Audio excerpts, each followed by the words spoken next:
Okay, on to question 12. Now, this is simultaneous equations. Let's have a look. I've got 4x plus 2y equals 11 and 4x plus 3y equals 6. None of them are the same number of x's or y's, so I'm going to need to do multiplying to both sets of equations. Let's deal with the y's, okay, simply because I've got a smaller number as compared to x's, which means I'm going to hopefully get nicer numbers at the end. So I've got 2y and 3y's. What is their lowest common multiple? That would be 6. So I'm going to multiply the top one by 3. I'm going to multiply everything by 3. So what do I get? I've got 15x plus 6y equals 33. And the bottom one, I also want to get 6y. So that means everything gets multiplied by 2.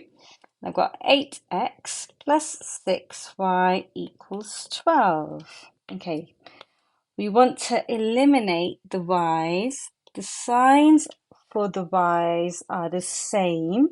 Okay, so I do quick trick. If it's the same signs, we want to subtract.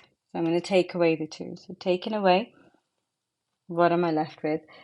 15x minus 8x, what do we get? 7x. 6y, take away 6y, obviously cancels, that's good. I want to eliminate the y's. And then 33 minus 12, what do we get with that? We've got 21, okay? 7x equals 21, which means x is 3. So that's one of my solutions. So I'm going to put them into the answer line. X is 3. Not quite done because I need to go away and find out what y is. So I just pick any of these equations and I'm going to go with that one. Because again, I feel like those numbers are slightly nicer. You can pick any one.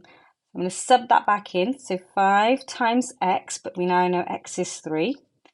So I'm going to put that in, plus 2y equals 11. So 15 plus 2y equals 11. Okay, going through the equations, I'm going to take away 15. Take away 15. I'm left with 2y equals 11 minus 15 will give me minus 4. Now I need to divide by 2 because I just want y on its own. I don't want 2y, I want one of them. So y equals minus 4 divided by 2, which is minus 2. So that gives me my final answer, minus 2.